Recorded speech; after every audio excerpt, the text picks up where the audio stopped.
기도하시기로 우리 주일 청사합당 시작하겠습니다.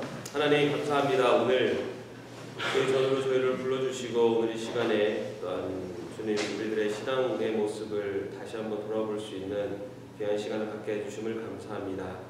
오늘 또 우리들이 배우는 신앙 고백을 통해서 또 우리들의 신앙을 돌아보고 그 고백이 우리들의 입술을 통해 또 하나님 앞에 아름답게 드려질 수 있도록 인도하여 주시옵소서. 예수님의 이름으로 감사하며 기도드립니다. 아멘.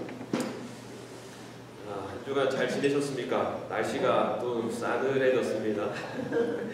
예. 오늘 제 2차 스위스 고백, 신앙 고백 이어서 하겠습니다. 계속 배워가는 것도 중요하지만 그 복습도 중요한 것 같습니다. 복습, 그죠? 네. 자, 처음에 그 스위스 신앙 고백 제 1차 제 1과는 어떤 것에 대한 말씀을 했었냐면은 성경이 무엇인가, 성경에 대한 이야기를 했습니다. 그리고 2장에서는 성경의 해석에 대한 이야기를 했고, 그리고 그 교회 전통에 대한 이야기를 했습니다. 네, 기억나십니까? 이거 기억 안 나시는 게 당연합니다. 괜히 부담 갖지 마시죠. 저도 기억이 안 나서 오늘 앞에 가서 막 찾아봤어요. 네, 걱정 마시죠. 자, 3장. 지금 지난주에 하다가 알았는데요. 제 3장은 어떤 얘기냐면 하나님에 대한 얘기입니다. 하나님에 대한 이야기인데 그 중에 크게 두 가지가, 요거는 좀 기억하시면 좋겠어요. 하나님에 대한 그 신앙 고백을 하는데, 첫 번째는 하나님은 한 분이시다. 하나님은 한 분이시다. 또 하나는 하나님은 삼위이다. 어떻게 삼위죠? 성부 하나님, 성자 하나님, 성령 하나님. 자, 그래서 우리는 이거를 우리 교리로 어떻게 부릅니까? 삼위일체입니다. 그렇죠? 우리가 고백하는 하나님은 삼위일체의 하나님입니다. 그렇죠? 그래서 제가 이런 얘기했죠. 성령을 주시옵소서라는 말은 우리가 고백하는 신앙 고백하고는 좀 안 맞는 말이죠. 그죠? 하나님을 주시옵소서라는 말이 돼버리기 때문에, 그렇기 때문에 우리는 말을 할 때도 이런 부분을 생각하면서 성령님 함께 하옵소서, 네? 아니면 성령님 능력을 주옵소서, 이렇게는 말이 되지만 성령을 주옵소서라는 거는 우리 삼위일체 고백하고는 좀 안 맞는 말입니다. 오순절 계통에서 성령을 좀 능력같이 이렇게 사용을 하기 때문에 그게 한국의 교회 전통 이게 믹스되면서 이게 성령을 하나의 어떤 그 기받아라 그것처럼 뭐 성령 받아라 그러면은 막 성령을 이렇게 손에다 들고서 이렇게 탁 던지면은 뭐 사람들이 팍 쓰러지고 뭐 이렇게 생각하는데 그거 아니에요. 성령은 하나님이십니다. 어떻게 하나님을 인간이 손에 들고 막 하면은 뭐 성령 하나님이 막 광선을 막 이렇게 쏘는 것처럼 하면 그거 아니에요. 우리는 삼위일체 하나님은 성령님은 하나님이세요. 그래서 하나님 대신 성령님께서 능력을 주시옵소서라는 말씀은 맞아요. 그러나 성령을 주시옵소서는 엄격히 말하면은 삼위일체 고백하고 다릅니다. 그래서 그런 거는 신경을 써 이제 우리가 이야기를 할 때 조심해보시. 그렇죠. 항상 교회에서 들어서 지금 나도 기도를 그렇게 하는데, 그러니까 성령 충만케 하옵소서. 성령 충만하고는 달라요. 성령 충만은 성령님께서 언제나 나와 함께 하시옵소서, 임재하고 나와 함께 거하시옵소서라는 그 말씀이 성령 충만케 하옵소서예요. 그거는 맞는 말이에요. 그 말은 맞는 말입니다. 성령 충만케 하옵소서. 그리고 성령의 은사를 주옵소서라는 것도 맞는 말이에요. 성령님께서 우리가 신앙인으로서 살아가는데 필요한 은사를 주시옵소서라는 거는 맞아요. 그러니까 성령님은 주체이신 거지 우리가 막 어떻게 할 수 있는 객체가 아니라는 거예요. 그죠? 성령님은 우리 주인이세요. 그러니까 주인을 종된 사람이 주인 보고 이리 가라 저리 가라 하면 말이 됩니까? 안 되죠. 그죠? 하나님 보고 이리 가라 저리 가라 하는 거예요. 그건 말이 안 됩니다. 그래서 우리는 성령님 얘기할 때 항상 그것을 기억하시면서 성령님 함께 하옵소서, 성령님 나에게 능력을 주옵소서, 아니면 성령님 충만한 삶을 살게 하옵소서, 성령님 충만한 삶을 살게 하옵소서, 이런 말을 받습니다. 그런 것만 우리가 삼위일체 신앙 고백하는 우리 장로교회 전통 안에 있는 사람으로서 그런 걸 기억하시면 좋겠습니다. 자, 오늘은 그렇기 때문에 이 성령 삼위일체 하나님에 대해서 삼위일체 하나님을 거부하는 어떤 것들도 다 이단이다 라는 이야기를 이 신앙 고백에서 하고 있습니다. 자, 우리 차근차근 또 읽어보도록 하겠습니다. 그러므로 우리는 거룩하시고 예배 받으실 만한 삼위일체 하나님을 모독하는 유대인들과 회교도, 이슬람교도 혹은 모하메드교도 등 모든 이단자들을 정죄한다. 성자와 성령은 명목상으로만 하나님이시라든지 삼위일체 안에는 피조된 그 무엇으로서 다른 위격의 수단에 불과하거나 다른 위격에 종속하는 그 무엇이 있다든가 그 안에 동등치 않은 무엇이 있으며 대소가 있거나 육체적인 무엇이나 육체적으로 이해된 그 무엇이 있다든가 의지에 관하여 피차 상이하다든지 어느 하나가 동떨어져 나간다든지 아니면 피차 혼동된다든지 즉 마치 성자와 성령은 한 분 성부의 심정의 표출이요 특성에 불과한 것처럼 생각하는 모든 이단자들을 정죄한다. 예. 지금 굉장히 복잡하게 길게 얘기했잖아요, 그죠? 그런데 한마디로 얘기해서 삼위일체 하나님, 삼위일체 하나님은 한 분이시고 성부, 성자, 성령 하나님은 한 하나님이시다. 그 서열 어느 게 높고 낮고가 아니라 아니면 성부 하나님이 성자, 성령님을 뭐 만들었다 뭐 이런 창조도 아니고 어느 게 먼저 있었다, 나중에 있었다 이런 것도 없이 한 분 하나님이시기 때문에 이 삼위 되신 하나님은 함께 존재하셨고 언제나 함께 일하신다라는 것을 부인하는 모든 것들을 다 이단이라고 명한다. 여러분 우리가 고백하는 삼위일체 신앙 고백을 거부하는 모든 것들을 우리는 이단이다라고 얘기해요. 그래서 우리가 이단하면은 뭐 예수 재림 자기가 예수다라고 하는 막 이런 사람들, 그런 사람들 이단이라고 우리 분명히 얘기하죠, 그죠? 그리고 뭐 다른 얘기도 하지만 우리 기독교 신앙에서 삼위일체 신앙을 거부하는 것 역시 이단이고 봅니다. 그래서 우리가 그런 것들을 기억하시고 그 다음에 이제 나오는 그런 그 당시에 그 이단자들, 그러니까 그 당시에 그런 사상들, 삼위일체 신앙을 거부하는 그런 자들을 다 이단자다라고 생각한다라는 그 어떤 내용들이 있었는지가 분조신론자, 노바티안, 프락세아스, 성부 순환주의자들, 양태론자인 사베리우스, 사모타의 바울과 아에티우스, 마케도니우스, 신인 동영론자들, 아리우스 등이 그렇게 생각한다. 이런 사람들은 우리는 이단이라고 규정한다. 그래서 다 어떤 내용을 주장했는지는 저도 다 몰라요. 저도 다 모릅니다.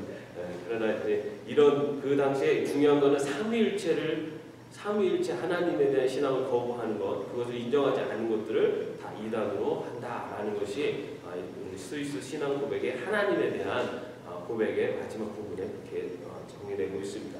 자, 그럼 이번에는 그 제 4장으로 넘어가겠습니다. 4장. 자, 4장에 대해서 4장은 하나님, 그리스도, 그리고 성자들의 우상들과 형상들에 관하여. 당시에는 당시 중세교회는 여러분 지금도 이렇게 성당에 가면은 어떻습니까? 그 성자들의 막 그 성상들 있죠. 그리고 그 그림들, 성화라고 해서 이제 그림들부터 해서 있고 뭐 아주 뭐 일례적인 예로 마리아 상도 있고 그렇죠. 그러니까 굉장히 이렇게 많은 성상들이 있어요. 그림들, 작품들이 있고. 자, 그 당시 중세 시대에는 그것이 더 심했죠. 그래서 그 성자들의 사진부터 해서 형상들을 쫙 해놓고 그 앞에서 기도도 하고 그런 전통들이 있었습니다. 지금도 역시 그런 전통을 지키는 성당 그런 천주교도 있고요. 그런데 그 당시에 종교개혁자들이 쯔빙글리부터 시작해서 칼빈에 이르기까지 그러한 성상 숭배, 그러니까 그런 모든 것들을 다 우상 숭배라고 그렇게 얘기를 했습니다. 그렇게 주장을 했습니다. 왜냐하면 하나님의 형상을 만들지 말라라고 분명히 얘기했거든요. 하나님의 형상도 만들지 말라 했는데 인간의 형상을 만들어서 그것을 섬긴다는 것은 그것은 우상 숭배다라고 그렇게 주장을 하면서 종교개혁의 일환으로서 그런 모든 형상들, 우상 숭배가 될 수 있는 모든 형상들을 다 파괴해버리는 그런 일들이 당시에 일어났습니다. 근데 사실은 지금은 그것을 이제 당시에는 그런 중세교회가 너무나 그것이 심했기 때문에 그거에 대한 반작용으로 오히려 그걸 다 제거해버리자라는 이제 그렇게 이제 종교 개혁이 일어났지만 오늘날에는 그럼에도 불구하고 우리가 우리의 어떤 그 종교적인 심성, 우리 안에 있는 그런 심성들을 불러일으킬 수 있는 그런 요소들까지도 모두 다 제거해버리고 그걸 다 우상 숭배하는 것은 다시 한번 고려해볼 만하다라는 것이 지금 또 이 흐름입니다.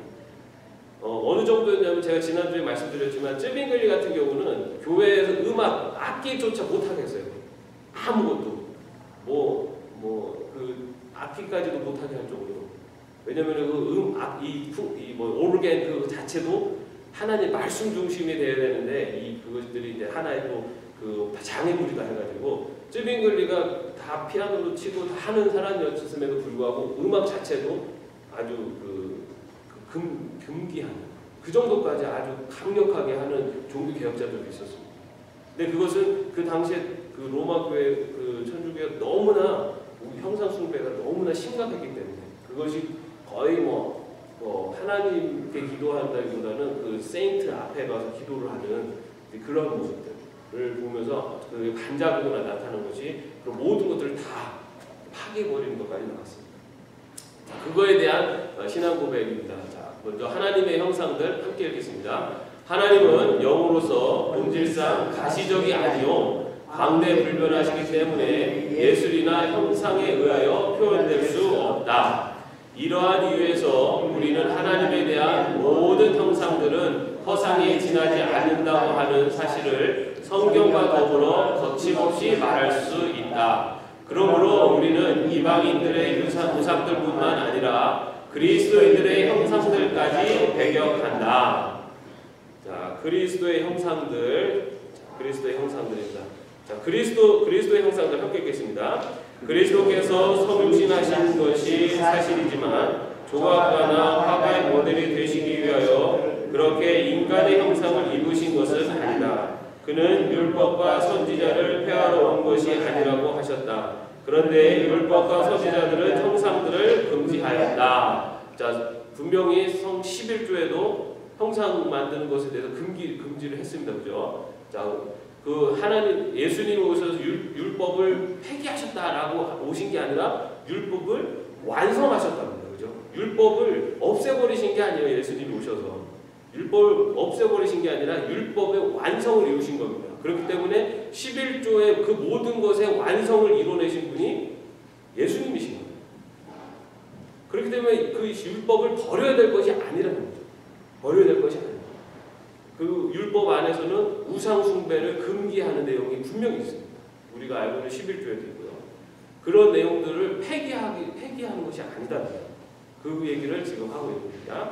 자, 그리스도의 형상들 함께 읽겠습니다. 그리스도께서 성육신하신 것이 사실이지만 조각가나 화가의 모델이 되시기 위하여 그렇게 인간의 형상을 입으신 것은 아니다. 그는 율법과 선지자를 폐하러 온 것이 아니라고 하셨다. 그런데 율법과 선지자들은 형상들을 금지하였다. 그리스도께서는 그의 육체적 임재가 교회에게 유익하다는 사실을 부인하시면서 성령을 통하여 영원히 우리에게 가까이 계실 것을 약속하셨다. 예. 요한복음 16장 7절 말씀을 한번 찾아보겠습니다. 성경 말씀. 자, 여러분들 그 앞에 있는 그 말씀에서 저 성경책에서 요한복음 16장 7절입니다. 자, 예수님께서는 그 내가 육체로 있는 것, 내가 육체적으로 임재하는 것이 유익하지 않다라고 얘기하시는 내용이 요한복음 16장 7절에 나오고 있습니다. 요한복음 16장 7절 함께 읽겠습니다. 그러나 내가 너에게 실상을 말하노니 내가 떠나가는 것이 너에게 유익이라. 내가 떠나가지 아니하면 보혜사가 너에게로 오시지 아니할 것이요 가면 내가 그를 너에게로 보내리니.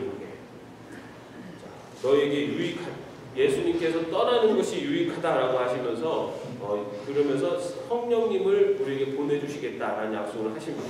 다시 말해서 예수님은 이 땅에 육체적인 모습으로 남는 것이 오히려 우리에게 유익하지 않다라고 하시면서 그 육체적 임재에 대해서 오히려 부정적인 말씀을 하셨어요. 자, 그러므로 그의 육체의 모양들이 경건한 사람들에게 유익을 주리라고 믿는 사람이 어디 있겠는가? 네. 이게 뭡니까? 예수님의 형상을 만들어 놓고 뭔가 이렇게 눈에 보이는 것을 이렇게 하려고 하는 그런 모습, 그런 그 추세에 대해서, 그런 그 흐름에 대해서 예수님은 떠나셔는 것을 얘기하셨는데 인간들은 그 모양을 만들어 놓으려고 하는 그것에 대해서 지금 어떻게 보면 비판하는 겁니다. 자, 그 다음에 그 다음 장입니다. 그리스도께서는 그의 성령에 의하여 우리 안에 거하시기 때문에 우리는 하나님의 성전이다. 그런즉 하나님의 성전과 우상이 어찌 일치가 되리요. 고린도전서 3장 16절에 너희가 하나님의 성전인 것과 하나님의 성령이 너희 안에 계시는 것을 알지 못하느냐. 그죠? 예수님이 떠나시면서 성령님을 우리에게 주셨기 때문에 우리가 성전이고 그리고 우리 안에 예수님이 거하시는 거죠. 어떤 눈에 보이는 형상이 그게 예수님이 아니라 우리 안에 거하시는 성령님과 함께 하시는 그 예수님이 우리 안에 계시기 때문에 바로 그분이 예수님이시라는 거예요. 눈에 보이는 것은 절대 그게 예수님이 될 수가 없다는 거죠. 하지만 형상들에 대해서 계속적으로 이것은 오히려 성경적으로도 맞지 않다라는 이야기를 계속하고 있습니다. 자, 그 다음에 성자들의 형상들입니다. 성자들의 형상들. 제가 여기 처음에 미국에 와가지고 있는데 어떤 미국 친구한테 선물을 하나 받았어요. 그 선물에 뭐 이렇게 그 핸드폰 거 있죠? 핸드폰 그 거는 거. 거기 뭐 동그란 이렇게 그 페넌트 같은 게 있는데 거기에 그렇게 그 어떤 남자 그림이 있더라고요. 저는 이제 뭔지를 몰랐어요. 그런데 그거를 찾아봤더니 그게 이제 그 천주교에서 이제 일종의 그 뭐랄까요, 이제 성자 중에 하나예요. 근데 이 성자가 이제 뭐 안전을 지켜주고 뭐 해가지고 뭐 운전할 때 이렇게 지켜주고 뭐 보호해주고 그런 걸 담당하는 성자라고 그러면서 그걸 다 줬어요. 그래서 저는 그걸 보고서는 야, 이거 사실 이게 선물이기 때문에 받긴 받았지만 이거 우리 부족받는 거랑 비슷한 느낌인 거예요. 하나님이 나를 지켜주시는 거지 이 성자가 어떻게 나를 지킨다는 얘기지? 이제 참 이해가 안 되더라고요. 근데 천주교 제가 비판하는 건 아닙니다. 그런데 그거도 아니다, 그게 아니다라고 부인은 하지만 실제로 그런 그 어떤 성자의 뭐 사진이나 아니면 그런 여러 가지 것들을 그거를 하나의 어떻게 보면 이제 수호천사 같이 그렇게 생각을 하고 다니는 경우가 많아요. 근데 아니다라고 그거는 절대 아니다. 하나님이 우리를 지켜주신다라고 얘기는 하지만 근데 여러분 인간의 마음이라는 게 여러분들 이 생각을 한번 해보세요. 예전에 성경책 어떻게 보셨어요? 성경책 그 차에다가 탁 올려놓고 다니시잖아요. 성경책 보지도 않는데 차에다가 딱 갖다 놓고 다녀요. 왜 그러냐 그러면은 괜히 좀 이렇게 지켜줄 것 같고 그런 마음에서 성경책 올려놓고 다니고 그런 마음 있잖아요, 그죠? 우리는 성경책이 우리를 지켜주지 않는다라고 분명히 얘기해요. 그런데 마음은 어떻습니까? 성경책이 있으면 좀 내 차를 보호해줄 것 같은 그런 마음이 있잖아요, 그죠? 우리가 그렇게 하나님만을 의지합니다 얘기하면서도 우리 안에 그런 마음이 들 수밖에 없는 게 인간이에요. 그래서 종교개혁자들은 그런 마음이 드는 것 자체를 다 차단시키는 거예요. 그런 형상들, 성자들이 나를 구원해 주는 거 아니다라고 다 얘기해요. 그런데 그 앞에 가서 기도를 할 때 하나님한테 기도한다 하지만은 우리 인간의 마음은 그 성자를 바라보게 됩니다. 우리가 완전하지 않기 때문에, 우리가 부족하고 우리가 약하기 때문에 뭔가 의지할 것이 생기면 아니다라고 얘기할지 몰라도 그것에 의지하게 된다. 그나마 교회 와서 성자를 바라보면서 의지하는 사람은 그나마 좀 낫죠. 세상 사는 사람들은 뭘 의지합니까? 돈을 의지하고 권력을 의지합니다. 그게 세상 사람들한테는 그게 신인 거예요. 예수님을 하나님을 알지 못하는 사람들은 그것을 신으로 내가 모시고 사는 거죠. 돈은 물질을 신으로 모시고 사는 거예요. 그렇기 때문에 그 물질이 없어지면은 내가 당장 막 세상을 살 수가 없는 거예요. 우리는 하나님을 의지하고 사는 겁니다. 세상적인 물질적인 것 아무 형상들 다 없어도 오직 하나님만 우리가 바라보며 살겠습니다라고 고백을 하는 거예요. 우리가 어떤 신앙의 모습을 갖고 있느냐에 따라서 우리의 삶의 모습이 달라지지 않습니다. 물질을 신으로 모시고 사람은 물질 중심으로 할 수밖에 없어요. 모든 것을 다 물질로 해결하고 다 물질이 이제 모든 것을 다 해결할 수 있다 생각하고 지금 세상의 많은 풍조들은 다 그렇게 이야기해요. 그죠? 돈이 없으면 안 될 게 없어 라는 얘기 우리 많이 하잖아요. 그죠? 우리는 그런 얘기 하면 안 돼요. 우리는 하나님이 모든 걸 하실 수 있어. 이렇게 얘기해야지. 돈이 있으면 다 할 수 있어. 이렇게 얘기하면 그거는 우리 신앙인들이 그러면 안 되죠. 그죠? 우리 하나님만 계시면 다 할 수 있어. 이런 그런 고백을 우리가 했으면 좋겠습니다. 어디 가서 이제 돈이면 다 돼 이런 얘기 하지 마십시오. 정말로 하나님만 계시면 되는데 우리 인간은 뭔가 의지하게 돼요. 그런 형상들, 그런 형상들, 그거를 분명하게 아니다라고 얘기를 하고 있는 겁니다. 한번 같이 읽겠습니다. 하늘에 있는 축복받은 영들과 성자들은 지상에 사는 동안 자신들에 대해서 예배하거나 어떤 형상을 만들거나 하는 것을 배격하고 정죄했다. 맞죠? 성자들은 오히려 나를 섬겨라라고 한 적 없어요. 성자들은 오히려 하나님만 바라고 하나님만 섬겼어요. 그런데 그 성자의 삶이 너무나 이 하나님 앞에 어떻게 보면 인간이 보기 거룩한 삶의 모습을 본받을 만한 삶의 모습이기 때문에 존경하고 그분의 삶을 따르는 것은 유익하지만 그 사람이 어떤 신적인 어떤 신성을 가진 것처럼 바라보면서 어떤 뭐 기도를 하고 그 성자를 바라보면서 뭔가 바램을 갖고 이거는 성자들이 원하지도 않았다는 거죠. 근데 그 후대 사람들이 그것을 그렇게 바라보는 것에 대해서 분명히 얘기하고 있는 겁니다. 다음에 그런데 이 하늘에 있는 성자들과 천사들 그리고 사람들이 자신들의 형상 앞에서 무릎을 꿇거나 모자란 수건을 벗고 경배하는 것을 어찌 기뻐하라. 사실 주님은 복음 설교를 명령하사 사람들에게 하나님에 관한 것과 이들의 구원에 관한 것을 생각나게 하며 종교를 교육하게 하셨다. 결국 주님께서는 그림을 그리거나 그림들을 수단으로 하여 평신도들을 가르치라고 명령하지 않으셨다. 예. 말씀입니다. 그죠? 우리 크리스찬의 믿음은 들음에서 난다. 들음에서. 근데 요즘은 참 영상 세대예요. 그죠? 요즘은 영상 세대이기 때문에 오히려 젊은 사람들은 듣는 것보다 한번 딱 보여주면은 이제 그게 더 효과적이에요. 그죠?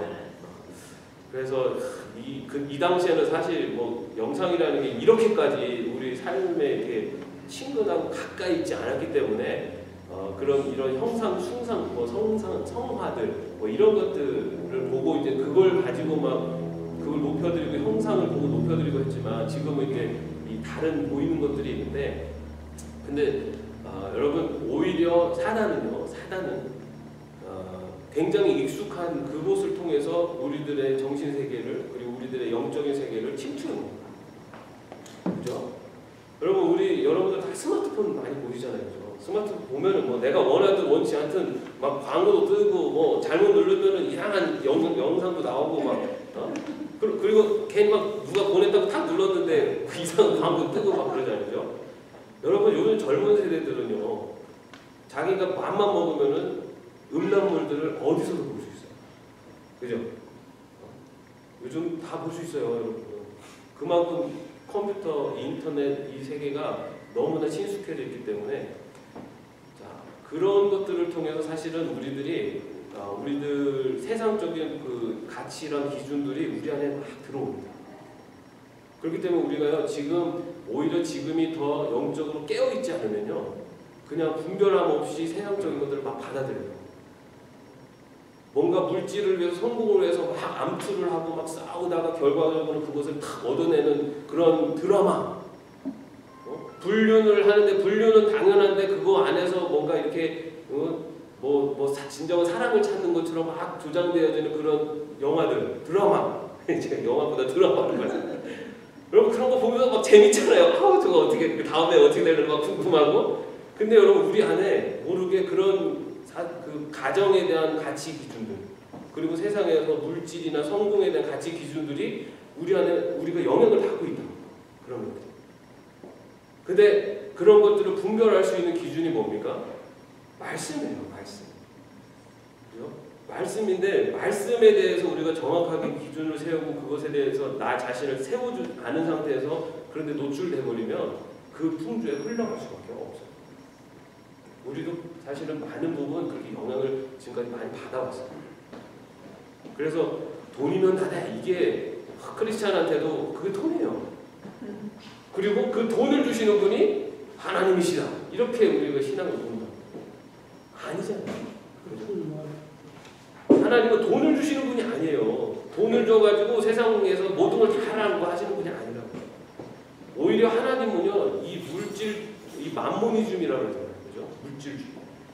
이것에 대해서 철저하게 배격하세요. 물질에 대해서 인간이 물질에 매이는 것에 대해서 하나님은 거의 다른 신을 섬기는 것처럼 아주 크게 배격하시는 거예요. 왜냐하면 인간이 물질 앞에서는 하나님과 물질 앞에서 갈등하는 존재거든요. 항상. 이 길이 하나님의 길인 걸 알지만 물질의 길이 유혹을 하면 거기에 휘청하는 게 인간이에요. 분명히 하나님께서 그것에 대해서 아니다라고 얘기를 하시거든요. 성경에는. 근데 우리는 어떻게 합리화시킵니까?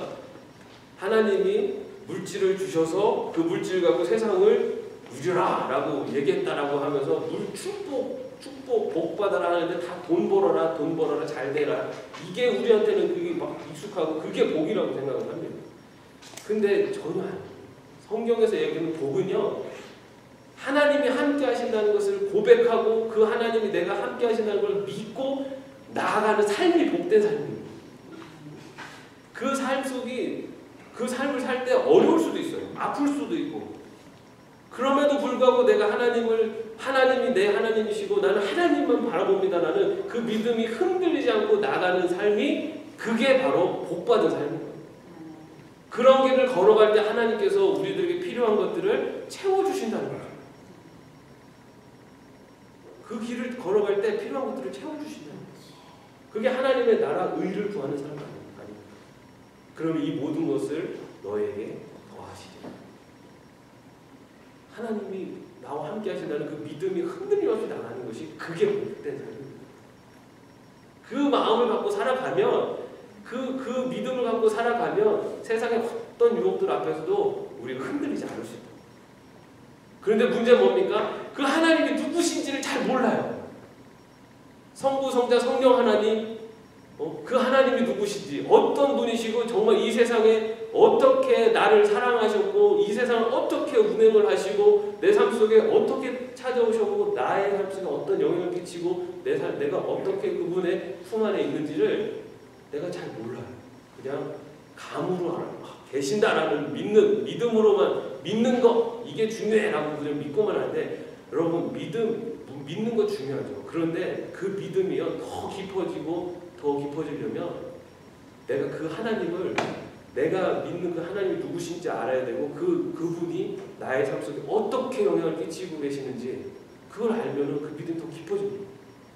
그리고 예수님이 나를 왜 십자가에 돌아가셨어? 라는 그 믿음도 중요한 그 믿음이 굉장히 구원의 중요한 열쇠이지만 어떻게 십자가를 통해서 나를 구원하셨는지 십자가를 통해서 예수님이 돌아가심으로써 가장 의로운 한 사람의 죽음을 통해서 완전한 순결한 양 제물로서 예수님이 죽으셨고 그리고 죄를 지을 수밖에 없는 인간의 몸이 아니라 신적인 분이 이 땅에 오셔서 그 완전한 거룩하신 분이 십자가에 달림으로써 완전한 의를 이루신 사건, 하늘의 의와 땅의 그런 재물 그리고 땅의 모든 죄를 다 뒤집어쓰신 예수님이 돌아가신 십자가의 죽으심으로 우리가 구원을 받고 그것이 바로 나를 위한 사건이었다는 것을 내가 믿고 고백하고 알고 고백하는 것이 우리 믿는 자들에게 필요합니다. 그것은 그냥 단순하게 예수님이 십자가에 달려 죽으심으로 나를 구원하셨습니다가 아니라 그게 정말 얼마나 하늘과 땅의 조화 속에서 이루어지는 완전한 구원이었는지를 우리가 알아야 돼요. 그러면 우리가 주님 나를 구원하셨습니다라는 이 고백을 할 때 그 안에 이 하나님의 은혜가 막 찾아오는 거예요.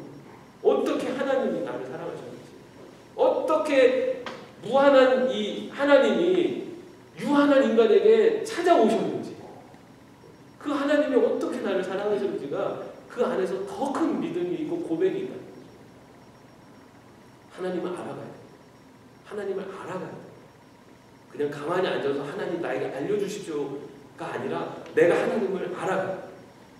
그 알아가는 과정 속에서 하나님께서 나에게 은혜를 주시고 그 안에서 더 큰 믿음으로 우리를 성숙시켜 가시는 거예요. 여러분들 그 과정 속에 있습니다. 지금 여러분들 공부하는 거 이거는요 지식을 습득하려는 건 절대 아닙니다. 하나님이 누구신지, 예수님이 누구신지, 내가 고백하는 신앙이 무엇인지를 더 알아가는 거예요. 알아가면 알아갈수록 그 안에서 하나님이 우리들에게 더 은혜를 주시고 그 은혜가 우리들의 신앙 고백이 될 겁니다. 제가 말씀드렸죠. 그 고백을 여러분들이 쓰셔야 돼요. 유서라고 하지 말고 기록으로 남기세요. 기록으로. 여러분들이 고백하는 신앙을 기록으로 남겨서 후대에 전하십시오. 여러분들 자녀들에게 여러분들의 신앙을 전할 수 있어요. 내가 믿는 하나님이 누군지, 내가 섬기는 교회는 어떤 건지, 이거를 우리 자손들에게 가르쳐야 돼요. 여러분들이 그 일을 하셔야 돼요. 그거를 하시기 위해서 내가 이 신앙 고백을 공부한다 생각하십시오. 그래서 나중에는 내가 정말 하나님은 삼위일체 하나님, 한 분이신 하나님, 그리고 삼위로 존재하신 하나님, 그 하나님이 바로 내가 섬기고 내가 믿은 그 하나님이시다. 그러면서 그 안에 하나님이 나를 어떻게 구원하셨는지 그것을 이그샘플로 내가 20살 때 내가 방황하고 있을 때 하나님이 나에게 찾아오셔서 나를 어떻게 구원하셨는지 그거를 한번 딱 적어 놓으십시오. 그럼 여러분들의 자녀들이 그걸 읽는다고 생각해 보세요. 그렇구나. 이게 살아계신 하나님이고, 왜냐하면 내 아버지, 어머니, 할아버지, 할머니가 체험하고 고백한 하나님이기 때문에 이 자녀들에게 그것이 남의 이야기가 아니라 내 이야기가 된다고요. 그게 신앙의 전승입니다. 그런 고백을 할 수 있는, 그리고 그런 신앙의 믿음을 대물림할 수 있는 그런 저와 여러분 됐으면 좋겠습니다. 시간이 좀 지났는데, 자, 그 다음 장 하나만 더 할게요. 하나만. 목사님 다음 장이요. 자, 뿐만 아니라 주님은 세례와 성만찬이라고 하는 성례전을 제정하셨다. 그는 그 어디에서도 형상들을 만들어 세운 일이 없으시다. 이렇게 하면 너무 늦어졌는데. 자, 오늘은 여기까지 하겠습니다. 그래서 오늘 우리 하나님 그 성상에 대한 이야기를 했습니다. 다음 주에도 이어서 조금 요거 4장 몇 장 안 남았는데 그거 마저 하고 그다음 5장까지 하겠습니다. 그리고 그 뒷부분에서부터는 이제 조금 그 설명이 쭉 나와요. 그래서 그냥 읽어 나가도 크게 이렇게 어려움 없이 쭉 읽어 나갈 수 있습니다. 기도하겠습니다. 하나님, 우리가 함께 또 신앙 고백, 스위스 신앙 고백을 살펴봤습니다. 하나님, 저희들이 시간이 흘러갈수록 이 신앙 고백들 속에서 나의 신앙의 모습을 찾게 하시고 발견하게 하시고 또한 고백할 수 있도록 인도하여 주시옵소서. 인간의 지혜로 하는 것이 아니라 하나님 주시는 은혜로 깨닫게 하시고 그 깨달음이 우리의 입술을 통해 고백되어지고 그 고백들이 우리 자녀선들 가문의 믿음의 씨앗이 될 수 있도록 하나님께서 인도하시고 붙잡아 주시옵소서. 예수님의 이름으로 감사하며 기도드립니다.